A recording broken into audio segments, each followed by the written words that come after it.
celebrating the anniversary of a Messiah whom we did not recognize, whom we did not create space for him, because the space was not good enough for him. At his death, there was no room. Father, create in our hearts room to see not his environment, but to get the best out of him. Thank you, God, for making us to see another anniversary of our Lord and Savior Jesus Christ. Some think with any party we should stay and reflect in our houses.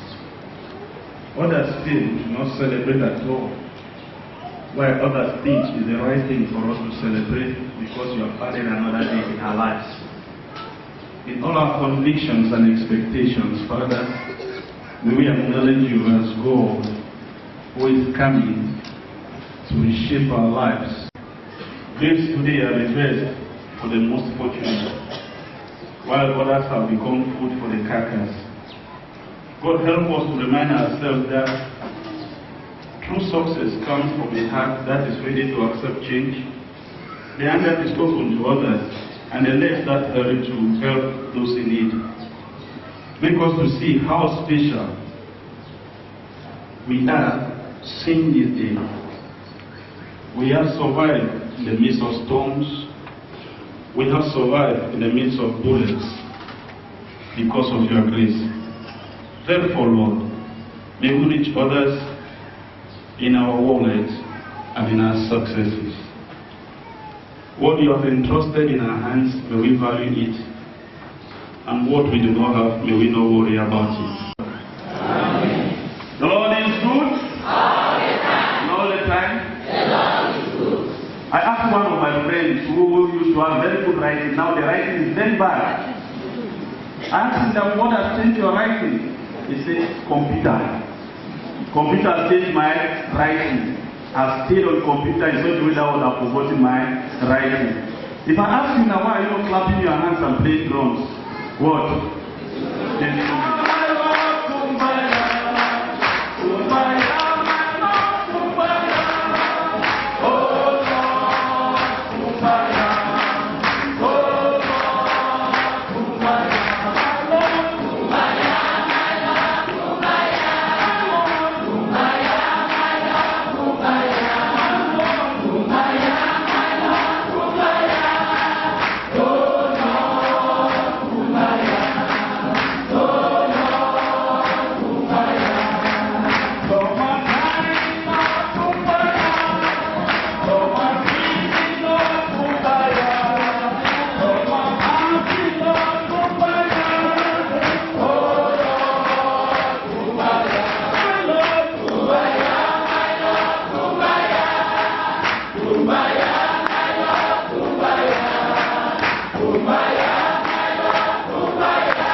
I came out from that community for a reason. And so I'm not ashamed of the background. I want to ask you a question. What are you ashamed of in your family today? What are you ashamed of in your background? What are you ashamed of in your lineage? The Lord is good. All the time. And all the time. Are you sure you are comfortable if your village is mentioned with all its negativities? Will you still answer the name? Are you sure? I like that. I like that. Please, you should graduate from the syndrome. If you are coming from the Komebalu, you say you are coming from Kumba. Graduate from the syndrome. If you are coming from Akari, you say I'm from Mampe. Graduate from the syndrome. If you are coming from Kumba, you say you are coming from Bapu. The Lord is good. And all the time. Today we are here celebrating an anniversary of somebody we did not recognize. Somebody our ancestors refused to give a place. Somebody who had no room because everywhere was filled. Today we are celebrating an anniversary of someone who had no place in human destiny and dignity. This one reminds me that when you are successful in life, even your past is forgotten. When you are successful in life, even where you are coming from becomes a place of reference. When you are successful in life, even those who felt that your presence was inconveniencing them will start calling you. Is it true? I would like to take you different from what we have been talking about Jesus Christ to reflect on his background. Every community has its own identity, its own uniqueness, and its own principles. There are certain cities in this southwest, when you mention the name, people will know what? People will look you with a second eye or a second thought. And Kumba is not an exception. Why is it like that? Because the negativities are outnumbered the positive side. Kumba is known for fraudulent documents. You can sit in your house and get a PhD. Kumba is known for fake passports and easy access visa. Kumba is known for notorious armed robbers. And there is a place I grew in the nation that in confidence street you have a problem, right? Confidence street. How confident is the street is only now I don't know. However, Kumba is only reminded of what? Document serious internet people is Kumba. Kumba has been a place that has produced people of dignity and valor. So now, because of this, those who do not know about Kumba will only see the negative point without the positive side. Are you proud to be Kumba? Yes. Are you comfortable to be Kumba? Yes. Oh yes, you need to be. Let me take you to Jesus' background. Jesus was from Nazareth. What was so particular about Nazareth? So he came from Nazareth. Nazareth has been a place full of negativity. Nazareth is a place where Barbara, aided by people, have fought fearless war according to Judges chapter 4. And it was bloody. It was in Nazareth that Gideon fought tirelessly and conquered the prophets of Baal. It was in Nazareth where Saul, when he was rejected, went and consulted the witch doctor of Endo. Endo is a small valley in Nazareth. So they can give power and equally consult God to change his destiny. That was Nazareth. You can read that in Samuel chapter 28. And it was in that same Nazareth where the same Saul was destroyed. It was in Nazareth where helpless people like Naboth were the mercy of the wicked Jezebels of our times to seize their lands because they had nothing, nobody to protect them and even kill them. It was in that same Nazareth where Jezebel and the entire kingship of Hosea was destroyed. It was in that same Nazareth where a prosperous king of Israel, King Josiah, who brought reforms to transform the people's lives, were ganged up and killed. He was killed. That was Nazareth. It was in Nazareth that Elijah fought the 450 prophets of Baal. We saw the spot whether it was making or truth, and you will see traces. Just imagine that in one city you have 450 prophets of Baal. In some of our cities there are more than that. But remember that these 450 prophets of Baal were the ones paying allegiance to the king. Nazareth had a very bad identity. That is why when Philip discovered Jesus Christ. And he went and told Nathanael that I have seen the one sent by the prophet. Nathanael asked, Nazareth? Can anything good come from Nazareth? What good thing can come from Nazareth, a bloody place with a dirty history? And Philip said what? Come and see. That was the place where Jesus was born, bred and brought up. A place with a dark history and a dark people, dark in their hearts. Beloved, the Lord Jesus Christ, Jesus was brought up in Nazareth. Jesus left Nazareth, and now he has been empowered by the Holy Spirit. He's coming back to Nazareth to transform the status quo of Nazareth, because he is not the same Jesus who left as a child. He's coming back as a mature Jesus who the Spirit of God has done what? Has him. He was a teacher of the word. Remember, Jesus was always going to synagogue. Synagogue in Hebrew is a place of what? A meeting place where they met and discussed their things. But the priority was the scripture. In Isaiah chapter 61 verse 1 to 3, that the Spirit of the Lord is upon me. They have given what? They have given me authority to set the captives free and to liberate them. Jesus has come with a new authority because he had the Spirit of God in him. He is having a new orientation. He is strong. Where evil has been manifesting, Jesus is coming back to transform it. Captive, Jesus is coming to liberate them. Where the ones who have been neglected, poor not because they don't have something, poor because they have been deprived of something. There are many people living in life, poor and wretched. Not because they were made poor, but because you and me deprived them of what was supposed to sustain their life. His hometown, Nazareth, to confront those oppressors, liberate them. And how comfortable you think these people who have established a wicked status quo do not take it lightly. Equally, Jesus was not only coming to liberate people physically, many of them are believing in spiritual darkness. Every activity and everything that we do comes from the heart. And if there is no transformation from the heart, then there must be deformation from in the heart. When you see people destroying others, it is because their heart is filled with evil. So Jesus is coming to plant now life into the life of his people. From his hometown, he take off to other cities. It is said in English that charity begins at home.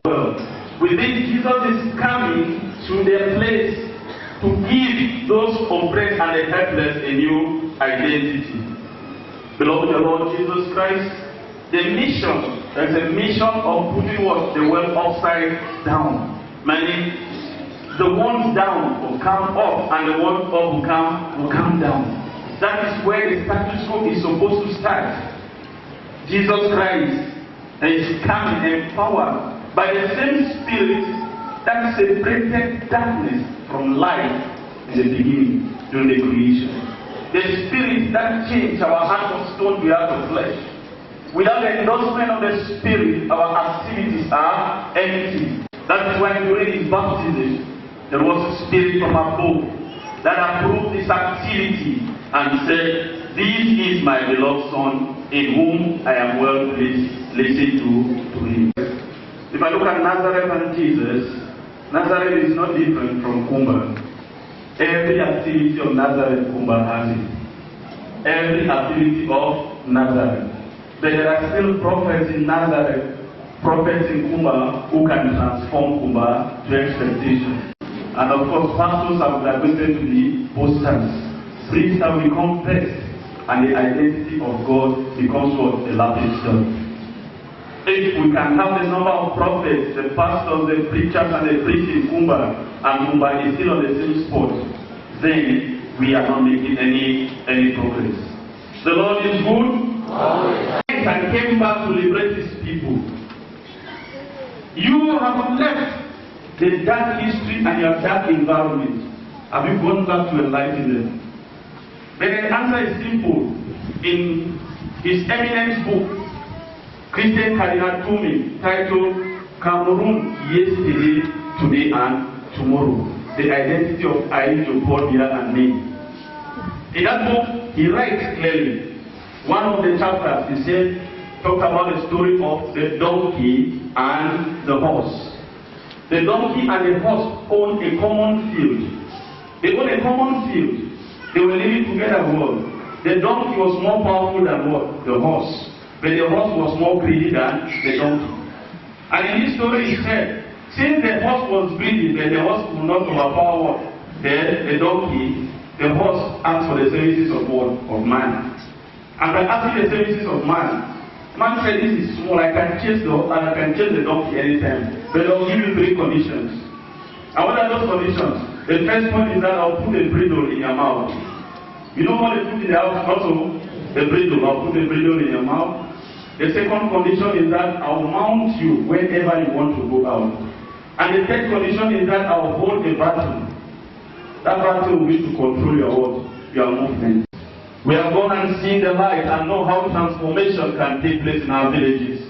We have gone and seen the light and know how good we can be able to have the best.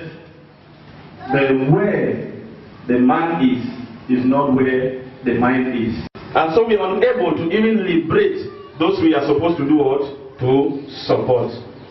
Paul said in 2 Corinthians chapter 12 verse 7 that have been inflicted with so much pains by the activities of man. Whoever has been a mistake in your life, either your child or whoever, will be a great person.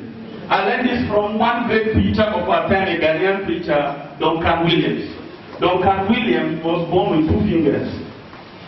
Duncan Williams' life was a misery. When he was born, before he was born, the mother was carrying twins. And the doctor advised for you to survive. What happened is that you must terminate this pregnancy. And they tried to terminate it. One of the brothers was terminated, but he stayed. There are certain abortions that people conduct. You say what? You do what? You say go. The child says, I will not go. You think that it is over. You bleed until not so the pregnancy grows.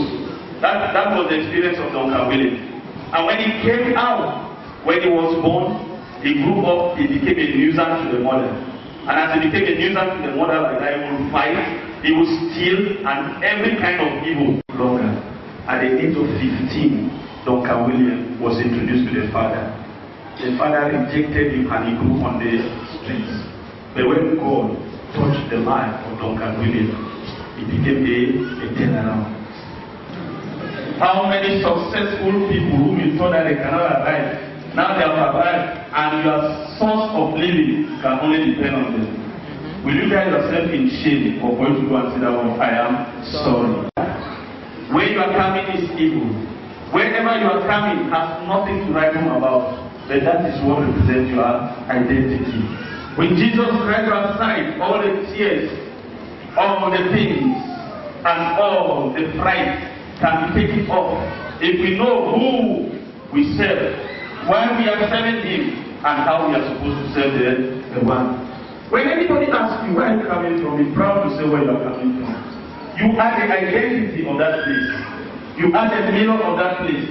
You have been taken from that dark history for you to bring light into that place. You have been taken from that dark history for you to transform it. Let the activities of man not derail you from you knowing your own people. Jesus Christ never forgot his people. He went back to his people to teach them and correct them on the excesses that they have been living in ages. So you have the mantle, you have the battle to take care of those who are supposed to be in your life. Today, being about preachers, nobody has the courage to explain where Jesus was coming from. Today, even among preachers, we are not even comfortable to talk about the dark side of history. What we are comfortable is the successes that Jesus made. When you succeed and arrive, every of your past is buried in the past. Dear friends, nobody should be an exception of taking a mantle or a mantle of shame to forget where he is coming from. You have come, you have been baptized, you have been transformed, and now you are a Christian. You are a Christian who is supposed to live up to your expectation to bring life. Because the Holy Spirit is in your mind, He is in your life, He is there to make you a new creation. The Holy Spirit, which Abraham Dory in her book Exalted put it very clear, that it is Jesus Christ beyond boundaries and beyond history. Teresa grew watching the brothers going to school.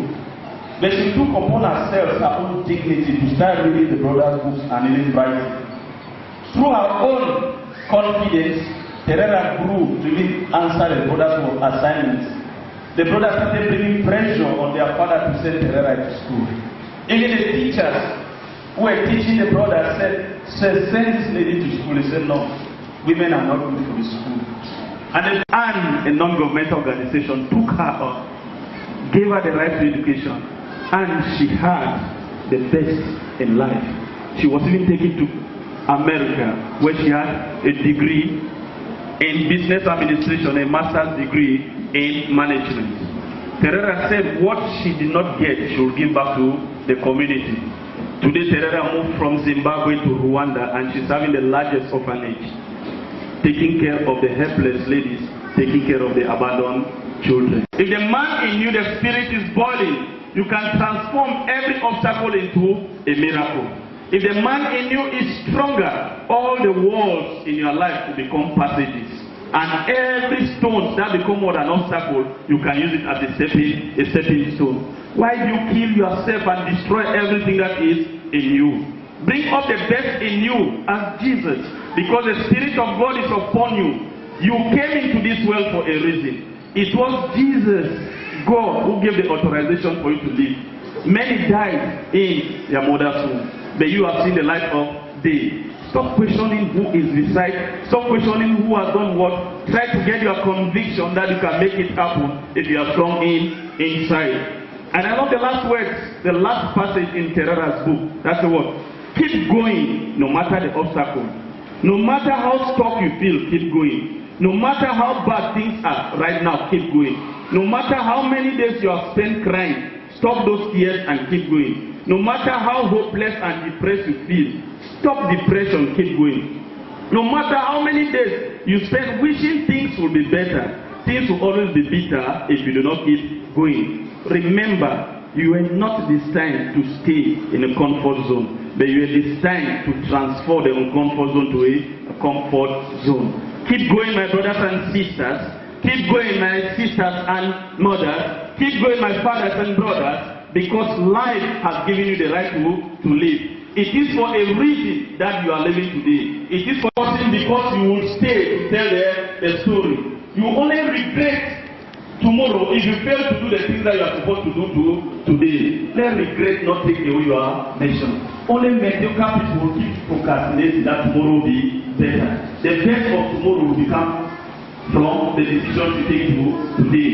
If our decisions are not bright, taking us to expectation, even tomorrow you keep hoping for tomorrow. You hopelessly hope until your hope takes you to the grave. Rise up and make a good decision as we celebrate the anniversary of our Master Jesus Christ, who was abandoned in a manger, but now became what? An light to the world. Whose identity grew in what he did as a carpenter's son. A son who learned the trade of carpentry not only to mend plants, but to mend the world. What you have, the best that you have, you can mend the world, you can mend bridges, and you can make the community better. Stop praying a lot. Stop playing a lot. Pay the price now by making a good decision. If there is no good decision, your tomorrow will continue to be tomorrow. Remember, tomorrow will never end. Those who are succeeding today was their tomorrow, and today is their today. Because they made the best decision yesterday, their tomorrow has become the best to live in. Let your tomorrow start from today. As you celebrate, don't celebrate alone. Link your mind with minds that can be able to transform your situation, transform your environment, and make you better. Those years will continue to come if your decision is not the best. Chinyere Achebe says, no matter how long you cry, you can never lose blood. It will only be water. Tears will only increase your headache, but treasures will give you the God in life. May God bless us all. Amen.